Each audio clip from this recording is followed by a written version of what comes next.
இன்றைக்கு முல்லைத்தீவில் ஒரு இளைஞன் ஒருத்தர் களப்புக்கு தொழிலுக்கு போன ஒரு இளைஞனை வெட்டி கொலை செஞ்சிருக்காங்களாம். என்ன நடக்குது? அப்ப காவல்துறை என்னத்துக்கு ஒன்று செய்யுங்க.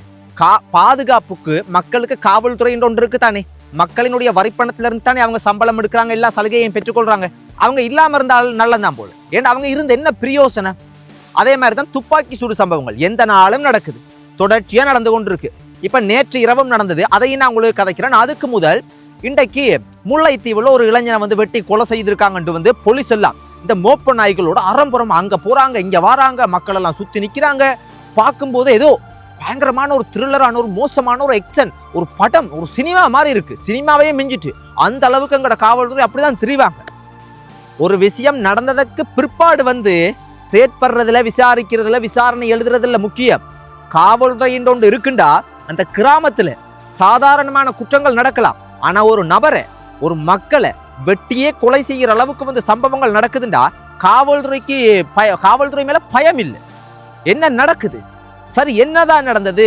ஏனவர் கொலை செய்யப்பட்டே என்ன விஷயம் என்று பார்க்க போனா, இன்றைக்கு இரவு தொழில் முடிச்சுட்டு ஒரு அண்ணா ஒருத்தர் போகும்போது வீதியில, இது எங்க நடந்திருக்குன்னா முல்லைத்தீவுல கொக்குலாயோ கொக்கு தடவாய் என்று சொல்லப்படக்கூடிய ஒரு இடத்துல தான் நடந்திருக்கு. அங்க போகும்போது ஒரு நபர் வீதியில கிடக்குறேன், மூச்சு பேச்சில்லாம இருக்கிறேன். அப்ப அந்த மனுஷன் பார்த்துட்டு, அது யானைகள் வரக்கூடிய இடம்ன்றனால பயத்துல யானை தான் அடிச்சு ஏதோ கொண்டுட்டு போலன்னு நினைச்சிட்டு ஜிஎஸ்ட் அங்க இருக்கக்கூடிய ஜிஎஸ்ட் சில ஆக்கள்கிட்ட எல்லாம் சொல்லி சேர்ந்து வந்திருக்காங்க. சேர்ந்து பார்த்தா அது யானை அடிச்சிருக்கிறதுக்கான சந்தர்ப்பமே இல்லை. ஏன்? அந்த இளைஞருக்கு பாத்தீங்கன்னா 21 வயசு, ஒரு சின்ன பொடியான ஒரு தம்பி. என உடல் முழுக்க வெட்டு காயங்கள், வெட்டி கொலை செஞ்சிருக்கிற அளவுக்கு தான் அதை பார்க்கும்போது இருக்கான். அப்ப இந்த இளைஞர் யாருன்னு பார்த்தா, இவர் யாழ்ப்பாணத்துல இப்படி நிறைய இடங்கள்ல சைக்கிள் ஓட்ட போட்டி, மரதன், இந்த மாதிரியான நிறைய விளையாட்டு போட்டிகள், இந்த மாதிரியான விஷயங்கள்ல எல்லாம் பங்கு பெற்று நிறைய பதக்கங்கள் எடுக்கக்கூடிய நல்ல பையனா. எந்த ஒரு போதைப் பொருளோ அந்த மாதிரியான மோசமான ஒரு கெட்ட பழக்கங்கள், தீமையான வேலைகள், அப்படி அதுல எல்லாம் ஈடுபடாத ஒரு நல்ல பையன் தான் இதுவரைக்கும் தெரிய வந்திருக்குது. அப்படியே ஒரு சிறந்த நபர். அவங்களுக்கும் குடும்பம் இருக்கும், தொழில் தேவை, வருமானம் தேவை, 1000 அலுவல் இருக்கு. அப்ப அவர் என்ன தொழிலுக்குடா? கலப்பு தொழில். இந்த ரால் அது ஏதோ ஒன்றை பிடிக்கிறதுக்கு ஏதோ ஒரு தொழிலுக்காக போறவர் போல. தொழிலுக்கு போனவர் போய் வரும்போது இன்னொரு விஷயமும் அதுல தெரிய வந்திருக்கு. கொஞ்சம் பேர் அவரை துரத்தி வாளால வெட்டி கொலை செஞ்சிருக்காங்கன்ற அளவுக்கு ஒரு விஷயம் தெரிய வந்திருக்குது. பாருங்க, ஒரு கஷ்டப்பட்ட குடும்பத்துல இருக்கக்கூடிய ஒரு பையன் ஏதோ ஒரு ஆத்துக்கோ கலப்புக்கோ எங்கேயோ போய் ஏதோ ஒரு தொழிலுக்கு போய் தன்னுடைய குடும்பத்தை பார்க்கக்கூடிய ஒரு பையன், ஒரு தம்பிக்கு இந்த நாட்டுல, இந்த தமிழர்கள் அதிகமாக வாழக்கூடிய பகுதியில வெட்டி கொலை செய்யற அளவுக்கு இருக்குண்டா எங்க போகுது நீதி? எங்க போகுது சமுதாயம்? சரி, என்னதான் பிரச்சனை, ஏன் தான் வெட்டி கொலை செய்யறாங்கன்னு கேட்டீங்கன்னா, சரியான உண்மையான காரணம் இதுவரைக்கும் தெரிய வரல. ரொம்ப மோசம். கட்டாயம் இந்த வெட்டி கொலை செய்யறாக்கள் இருக்காங்களோ, அவங்களுக்கு நான் சொல்ற விஷயம் என்னண்டா, தண்டனைன்னு ஒன்று இருக்குது. கட்டாயம் அது எந்த சமயமாக இருந்தாலும் இறந்ததன் பிற்பாடு கடவுள் என்ற ஒரு நபர்கிட்ட நீங்க கட்டாயம் பதில் கூறிதான் ஆகணும்.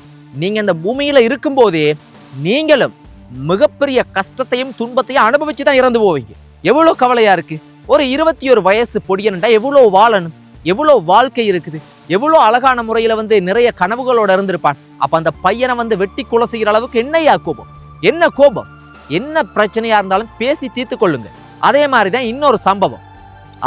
எனக்கு கதைக்கவே விருப்பம் இல்லை. ஏனென்றா அது அவ்வளவு மோசமானது. ஒரு நபர் ஒரு மனைவியை இன்றைக்கு பார்த்தனா, அதாவது வெட்டி கொலை செஞ்சுட்டு, என்னையா கோபம், விருப்பம் இல்லடா, பிரிஞ்சு போங்க. ஏனையா இது போல செய்யறீங்க? அப்புறம் இந்த துப்பாக்கி சூடு சம்பவம். நேத்து இரவு எந்த நாளும் துப்பாக்கி சூடு சம்பவங்கள் தான். என்னதான் அரசாங்கம் செய்யுதோ எனக்குண்டா தெரியலம்மா. இதை கேட்கும் போது உங்களுக்கு ஒரு செய்தியா இருக்கும், எனக்கும் ஒரு செய்தியா இருக்கும். வைப்பமே, எனக்கு இப்ப நான் சொல்ற விஷயங்கள் எனக்கு நடந்தா, இல்லாட்டி இந்த வீடியோ பாக்குற உங்களுக்கு நடந்தா எப்படி இருக்கும்? எங்கட குடும்பங்களுக்குள்ள நடந்தா அம்மா அப்பா எங்கட சொந்தங்கள் எப்படி கதறி அழுவாங்க. அப்ப எந்த நாளும் இலங்கை நாட்டுல நடக்குண்டா ஏதோ ஒரு குடும்பம் பாதிக்கப்பட்டு கொண்டுதான் இருக்கு. பாருங்க எவ்வளவு சர்வசாதாரணமா துப்பாக்கியால சூட் பண்றாங்கடா. நேத்து இரவு 8:40 இருக்கும்போது கிட்டத்தட்ட பொரளையில் ஒரு குறிப்பிட்ட ஒரு மைதானத்துல, சிறிசாரையோ என்னமோ சொல்லப்படக்கூடிய ஒரு மைதானத்துல இரவு நேரம் ஒரு ஸ்கூட்டி பைக், இந்த சின்ன பைக் பொம்பளாக்கள் ஓடுவாங்க, அந்த பைக்ல 2 இளைஞர்கள் பார்க்கவே சின்ன புடியன் மாதிரி இருக்கானுங்களா. பாருங்க, போதை, எனக்கு தெரிஞ்சு போதையாதான் இருக்கணும், காவல்துறையா தான் சொல்றாங்க. அப்ப துப்பாக்கியால அது ஏதோ T56 அந்த துப்பாக்கி கூடுதலா இந்த ராணுவம் இந்த போலீஸாக்கிட்ட தான் அந்த துப்பாக்கி இருக்கிறே போல அவங்களுக்கு என்னென்னு போகுது. அதால சரமாரியா ஷூட் பண்ணியிருக்காங்க. யோசிச்சு பாருங்க, சின்ன பையன்மார்கள் இன்றைக்கு எங்க போறாங்கன்ட்டு என்ன செய்யறாங்கன்ட்டு யோசிச்சு பாருங்க. அப்ப ஷூட் பண்ணியிருக்கிறாங்க. ஷூட் பண்ணி கிட்டத்தட்ட அதுல ஒரு 5 பேருக்கு வந்து பயங்கரமான காயம். அதுல கொழும்பு வைத்தியசாலையில் அனுமதிச்சிருக்கிறாங்க. அனுமதிச்சு இன்றைக்கு காலையில் ஒரு நபர் இறந்து போய் இருக்குது. அதே மாதிரிக்கு இன்னொரு நபர் மறுபடியும் இறந்து போயிட்டு, இன்னும் 3 பேர் பயங்கரமான சீரியஸா இருக்கிறாங்க. அப்ப எங்கேயா போய் சொல்றது? எங்க போய் சொல்றது? போலீஸ் வராங்க. இப்ப நாங்க இதுக்குள்ள இருந்து எடுக்கிறனால சந்தேகத்துக்கு வர்றாங்க போல என்னன்னு கேட்கறதுக்கு. அப்போ வீடியோ ஒன்று எடுத்து கொண்டு இருக்கிறோம், போலீஸ் வராங்க, காட்டு பகுதி தானே. அப்ப இந்த விஷயத்தை கதைச்சு முடிச்சிருவோம். அவ பாருங்க, சர்வ சாதாரணமா துப்பாக்கியால ஷூட் பண்றாங்க. அப்ப இதெல்லாம் எங்க போகுது நாடு? எவ்வளவு பெரிய சிக்கல்னு பாருங்க. அப்ப என்ன காவல்துறை சொல்லியிருக்காங்க, என்ன தெரிய வந்திருக்குண்டா, இது போதைப் பொருள் சம்பந்தப்பட்ட ஒரு விஷயத்துக்காக தான் இந்த மாதிரியான துப்பாக்கி சூடு சம்பவங்கள் நடந்திருக்கலாம் அப்படின்ற மாதிரி சொல்லியிருக்காங்க. உண்மையாகவே இந்த மாதிரியான சம்பவங்கள் நடக்கும்போது காவல்துறை தான் கடுமையாக இருக்கும். ஒவ்வொரு நபர்களும் வந்து சரியான முறையில் இருந்தா இந்த மாதிரியான சம்பவங்களை வந்து தடுத்து நிறுத்தலாம்னு பாருங்க. எவ்வளோ துன்பம், எவ்வளோ கஷ்டமான சம்பவங்கள் இது. இப்ப அந்த குடும்பம் 5 இளைஞர்கள்டா அந்த குடும்பம் எவ்வளவு கஷ்டப்படும், எவ்வளவு துன்பப்பட்டிருப்பாங்க. முடிஞ்ச அளவுக்கு இந்த போதைப் பொருள் சம்பந்தப்பட்ட விஷயங்கள்ல வந்து ஈடுபடுறத வந்து காவல்துறை, அரசாங்கம் சரியான முறையில தடுத்து நிறுத்தினாலே இந்த தேசத்தை காப்பாற்ற முடியும். இல்லைண்டா துப்பாக்கி சூடு சம்பவங்கள் நடக்கும். முல்லைத்தீவுல வந்து ஒரு இளைஞனை வந்து வெட்டி கொலை செஞ்சிருக்கிறாங்க. இப்படியான சம்பவங்கள் நடந்தா என்னண்டு வந்து சமுதாயத்தை காப்பாற்ற முடியாது. எங்க போறது? அப்ப இதுதான் விஷயம். இப்ப கதைச்சு முடிஞ்சாச்சு. காவல்துறை பாத்தீங்க அப்படியா இருந்துச்சுன்னா வந்து நாங்க காட்டு பகுதிக்குள்ள இருந்து தானே எடுக்கிறோம். அப்ப அதனால 2 பேர் வந்திருக்கிறாங்க. நான் நினைக்கிறேன் என்ன இதுல இருந்து எடுக்கிறீங்களா அப்படின்னு கேட்பாங்கன்ட்டு நான் நினைக்கிறேன். உண்மையாவே வந்து இந்த மாதிரி இருக்கணும். இப்ப நாங்களும் ஒரு காட்டு பகுதியில வந்து வீடியோ ஒன்று எடுத்துக்கொண்டிருக்கக்குள்ள வந்து போலீஸ் வந்திருக்கிறாங்க. அந்த பின்னுக்கு நிக்கிறாங்க, வீடியோக்கு அந்த பக்கம் நிக்கிறாங்க. உண்மையாகவே இந்த மாதிரி நடந்து கொண்டு அப்ப நாங்களா இருந்தா கூட வந்து நாங்க நல்லவங்களா கெட்டவங்களான்னு தெரியாதானே. போதைப் பொருள் வச்சிருக்கலாம், இல்லை வந்து நாங்க கூட வந்து துப்பாக்கியில வச்சுக்கொண்டு ஏதாவது ஒரு தவறான விஷயங்களை செய்யக்கூடிய ஒரு நபரா இருக்கலாம். இந்த மாதிரிக்கு காவல்துறை இருந்தா இப்ப நான் நினைக்கிறேன் வந்து நாங்க அந்த வீடியோ முடிஞ்சதன் பிற்பாடு என்ன எது நாங்க யாரு என்ன செய்யறோம் எது செய்யறோம்னு கேட்பாங்கன்னு நினைக்கிறேன். இந்த மாதிரிக்கு இருந்தா தேசத்தை காப்பாற்றலாம். இன்றைக்கு இந்த நம்ம கிராமங்களை எல்லாம் பார்த்தா போதைப் பொருள் இதுண்டு ஏகப்பட்ட சிக்கல் இருக்கு.